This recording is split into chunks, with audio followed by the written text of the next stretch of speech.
1914 খ্রিস্টাব্দে আত্মারামের কৌটোয় কালী পুজো ও জগদ্ধাত্রী পুজো হয়। এবার 1915-তে জয়রামবাটিতে জগদ্ধাত্রী পুজোর সময় মাকে জিজ্ঞাসা করলাম, আত্মারামের কৌটায় এদের পুজো হয়?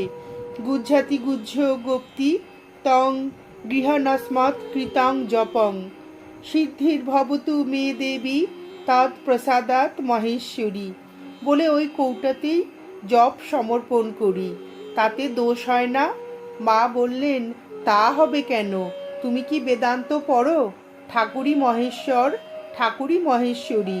শুদ্ধ সত্য যোগমায়া তার শরীর, তিনি সশক্তিক ব্রহ্ম, শিব ও শক্তি এক।